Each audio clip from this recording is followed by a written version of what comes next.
Now, not too much later, you did Color Me Blood Red. Yes. That, I think, I'm not sure, but I think because you were using an artist as your antagonist, let's say, kind of an art film approach was taken by the audience, maybe thinking that you were trying to make a comment on artists or your artistry. Am I again putting too much of a message on it? You're giving me motivations I wish I'd had. Okay. See. Well, I think over the years your work has been under the microscope in that way. I think people consider that you were, being a forerunner, a visionary in the genre, that you may have had more intent than you did. What I didn't want to do was to make the same movie over and over and over again. And so each succeeding movie was not necessarily a progression in technique, although once we discovered, for example, mortician's wax, my life changed because we were using chicken skin and doing the best we could with that. It's one of those, like a cure for cancer. Wow! Right. But if you go down the list as year by year went by, and the capability improved, once we had, for example, rubberized limbs, going back to Blood Feast and even 2000 Maniacs, I was using department store mannequins because at that time there was no such thing as what you might call state of the art. Right. Nobody was doing it.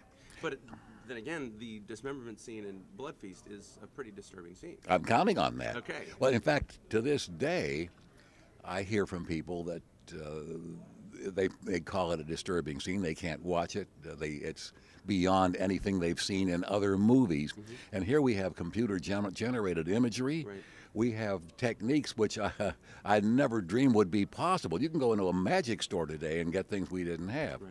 And yet that Blood Feast survives, I think, is because of the primitive nature of those effects. Stuffing a mannequin arm with glop. Well, and I think atmosphere plays into it too. You had a way of creating atmosphere, whether you were aware of it or not. Of course I was aware of it. Okay, well, I think that is so important to your legacy, is the atmosphere of the film, the atmosphere it creates when people are watching it. And I was going to ask you about your take on what people have dubbed torture porn now. And it's so high-tech, as you've referenced, but does that take away some of the atmosphere, some of the mystery? Positively. Okay. I am very much opposed to that. I'll never make a movie of that sort because, first of all, I don't think it's entertaining. It's an exercise in extremism. I've heard people say that they've seen a snuff film. And if someone said to me, do you want to see a snuff film? I would say I would rather watch a roll of toilet paper. There's just, to me, if you are not intending to titillate or entertain the person who doesn't know what a mad genius you are by your cinematic output, then what you're doing is you are showing frenzy and panic. Right. And the idea of torture porn, to me, that somebody would find it entertaining, I would not want to sit next to that person at a dinner party. So yes, it's not that I've drawn a hard line in the sand. It's that there are people, we'll call them gore hounds, and our group, I am pleased to tell you, is expanding. Okay. Because when we first made Blood Feast, we killed the concession stand business. Today, and of course there are very few drive-ins left, but even in a conventional hardtop theater, when they show a splatter film, concession stand sales go up. Somehow or other, it stimulates, I gotta eat something. Okay. But it was exactly the reverse in those ancient times. Right. So this may be a good subject for somebody's PhD thesis. Yeah, well, and with that in mind, though you may disagree with the motive behind torture porn, and again, I use that term to. I disagree with the output. Well, what I'm getting at is, if you look at 2000 Maniacs, the methods by which the rebel contingents dispose of the visitors are pretty ingenious. I mean, the barrel roll scene, the boulder drop, those kinds of things, I don't think had ever been investigated before. That's pretty innovative. Innovative ways to. Should I take that as a compliment? Indeed, Oh, and all I right. think if you take the Saw series, for example, people I assume would go see that film to see the new and innovative ways that he dispatches his victims. You undoubtedly had an influence, at least in that regard. Do you disagree? I do not disagree. Okay. No, I share your view. Yeah. You seem to largely have escaped the criticisms of female exploitation in your films, even though females are the victims. In the earlier films, yes. Right. If you look at some of the later, for example, in 2000 Maniacs, whom do we knock off? The guy in a barrel roll, that's a man. Right, right. And so one couple, and the fellow who gets pulled apart by 4 horses, and the other 2 are women. But I never even thought about it that way, because at that time most of our audience was male, and a girlfriend would go along very grudgingly. Right. You want me to look at what?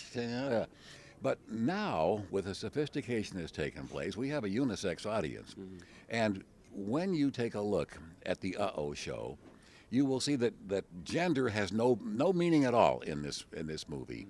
The whole idea is to shift the entire genre one step to the right.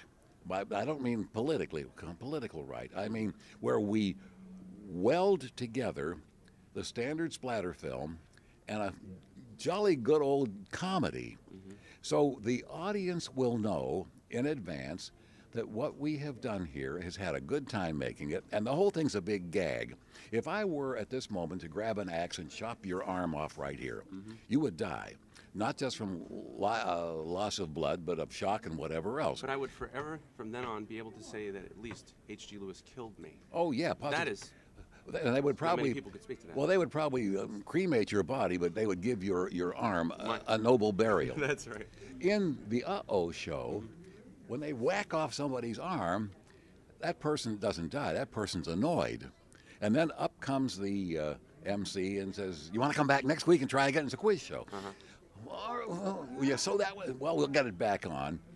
And so the next scene is a guy in a filthy workman's outfit with a hammer and a great big spike, and he's nailing this arm onto the shoulder. And she says, "Wait a minute, that's not my arm, and you got it on backwards." And he says, "Hey, lady, this ain't the Mayo Clinic." And at that point, what I'm counting on is the audience saying, "This isn't real." Right. And if the audience says this isn't real, instead of saying this is hyper real, we have then opened a new door in this kind of movie, in which people will not be afraid to bring their girlfriend or their boyfriend or whoever, or their uncle. Traditionally, in this kind of movie, the more appreciative audiences have been young people. Right. Most of the people who are here at this outing weren't alive when I made Blood Feast. Right. And going way, way back, I remember with the Gore girls, there was a hard line. People under age 40 thought it was a hoot. People over age 55 thought I should be strung up on a wire. And that still exists to some extent, that gender gap. As people age, they become either less tolerant or less liberal-minded or less appreciative of chopping somebody's arm off. One final question. Oh, Sure. well, is the Uh-Oh show going to be distributed in theaters, or is it going? Are you going to video with that? I have no answer for you yet, and I'll tell you why. I wrote it and I directed it, but I am not the producer. And the producer at this moment, as we sit here, is negotiating with distributors, and we're not in total agreement about the approach to this thing. Okay. Because today there are 2 classic ways of distributing a motion picture. One, you start with theatrical, and for an independent, it's not like Harry Potter that opens 1,700 theaters at the same time. You got a few here and a few there, which also helps cut down the cost of prints. Right. And then you go to DVD, and forever after, it's in a DVD format. And the benefit of that is that you get a theatrical release, which adds a certain amount of cachet. Right. The other approach, which has become, I think, more popular, is you go direct to DVD. One, it's less expensive. 2, the distributor will give you front money, Right. which those who go to theaters normally are loath to do. So the intramural argument is which type of distribution we go with. And I'm somewhat outside that, because that is the producer's function, not the director's function. But if you ask me again in a month from now, I'll have an answer for you. The final question I wanted to ask you is, your legacy has been shaped largely by other people. How would you like your legacy to be perceived or remembered? Well, I wouldn't want it on my tombstone as an epitaph, but I would like my legacy to be that even though my output is considered primitive by contemporary motion picture standards. I was there first. And it's like Columbus, who went off not knowing where he was going, and landed and didn't know where he was, and came back and didn't know where he had been, but he was first. Thank you so much. Oh, it's a pleasure. It was a pleasure.